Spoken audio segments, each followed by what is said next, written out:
તો મિત્રો પૂછવું તું ઈ કે મમ્મી ને બધા મોમ કહીને બોલાવે છે, અચ્છા, તો સાસુ ને સોસ કહીને બોલાવી શકાય અને સસરા ને સોસિયો? જેની પાછળ રૂ શબ્દ આવે ને ઈ બહુ ખતરનાક હોય. અચ્છા, જેમ કે વાંદરું, કૂતરું, સાસરું, અંધારું, કાવતરું અને સૌથી વધુ ખતરનાક બૈરું. ભારતીય પત્નીઓને ઝઘડો કરવા માટે કોઈ કારણની જરૂર નથી હોતી સાહેબ, એને તો ખાલી પતિની જરૂર હોય છે. પત્ની પતિને કે રોજ આંબળા ખાવ તો લોહી સાફ થશે ને વિકાર બધા વયા જશે. અચ્છા, પતિ કે જેવું છે એવું પીને ખોટા નખરા ન કર. લગનમાં અણવરે ગોરબાપાને પૂછ્યું કે કન્યાને ડાબી કોર બેહવાનું કે જમણી કોર? ગોરબાપા કે અત્યારે ગમે કોર બેહાડો, લગન પછી માથા ઉપર જ બેહવાની. મિત્રો આજે હું તમને લાઈન મારવાની 3 રીત શીખવાડું છું. એક તો પેન થી, બીજું માર્કર થી, ત્રીજું પેન્સિલ થી. બાકી થિંક પોઝિટિવ. આજે એક અજાણ્યા નંબર ઉપર ફોન કરીને કીધું કે સુધરી જાવ, તમારી બધી મને ખબર પડી ગઈ છે.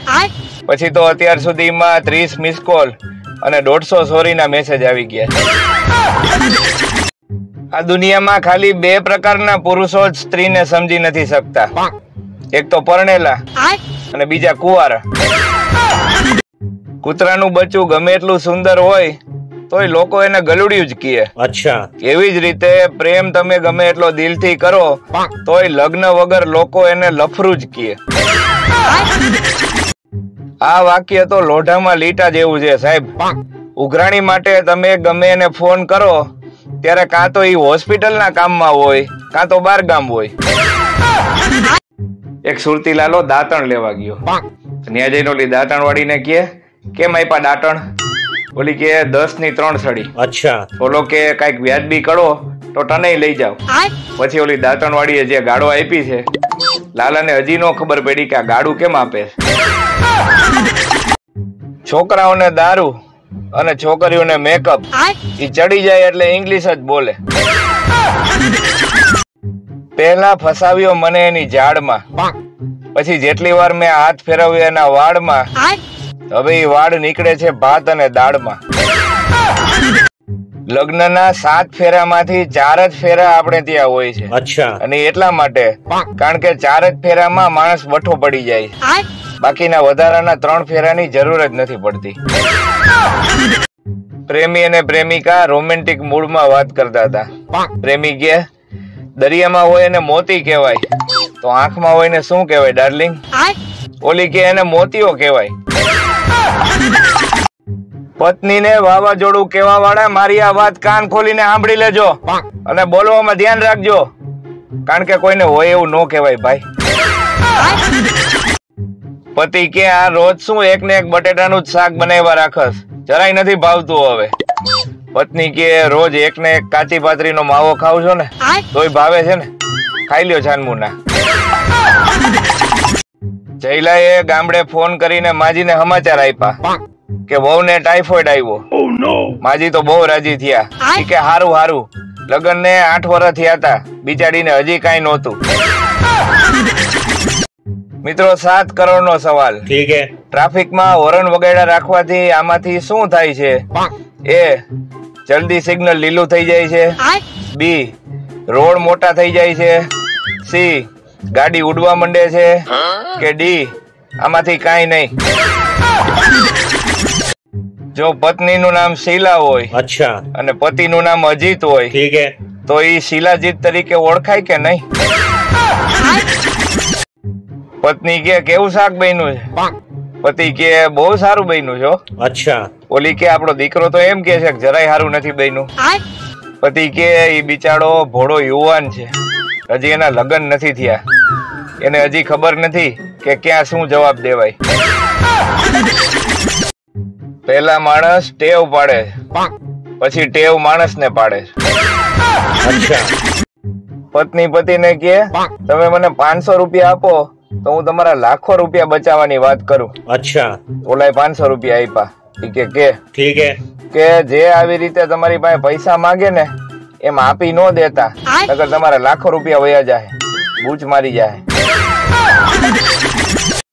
વર્ષો પહેલા એક ભાઈનો નંબર સેવ કર્યો હતો રેમડેસિવિર ના ઇન્જેક્શન માટે. अच्छा આજે એ ભાઈનો મેસેજ આવ્યો કે ઓરિજિનલ રત્નાગીરી હાફૂસ લઈ જાઓ 1200 ની પેટી. પરણેલા પુરુષોને કોઈ એપ્રિલ ફૂલ બનાવવા નહીં સાહેબ, ઈ કામ અગાઉ થઈ ગયેલું હોય છે. એક અજીબ મીઠાશ હોય છે પતિના લોહીમાં, જેવો મોકો મળે કે પત્ની પીવે છે જરૂર. આ કાર્ટૂન ફોટો બનાવવાનું કોક ગુજરાતીએ બનાવ્યું હોત ને, એનું નામ ગીબલી નહીં પણ સિબલી હોત. નિષ્ફળ પ્રેમ વ્યક્તિને કવિ બનવા પહાડો તરફ મોકલે છે. अच्छा અને સફળ પ્રેમ વ્યક્તિને શાકભાજી લેવા માર્કેટ બાજુ મોકલે છે.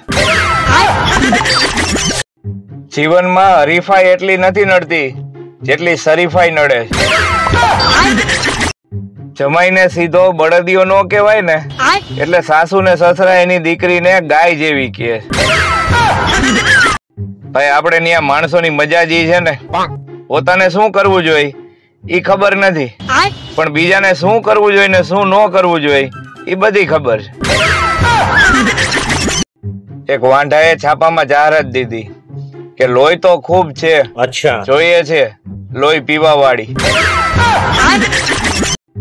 મનપસંદ પુરુષ મેળવવા માટે અવનવા વ્રત, अच्छा અને મનપસંદ સ્ત્રી મેળવવા માટે યુપીએસસી, જીપીએસસી, નીટ.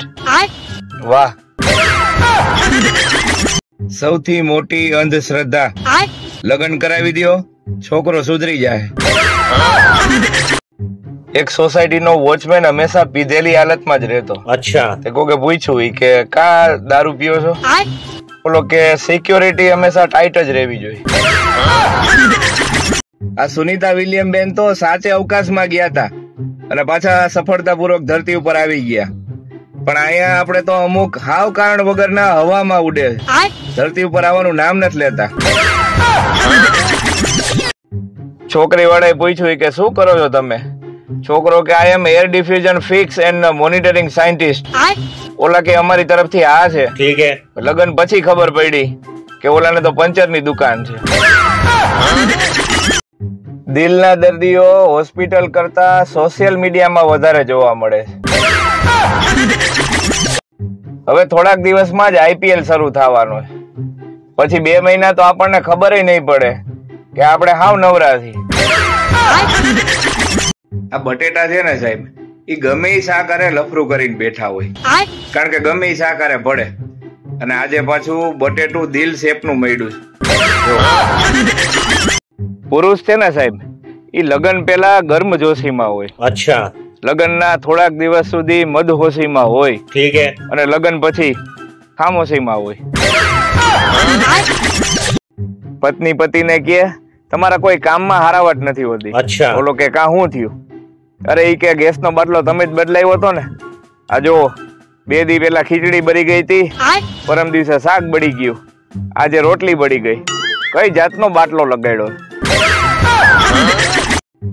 એક જ એવો તહેવાર છે કે જેમાં લોકો જૂના કપડા પહેરે છે, ધૂળેટી.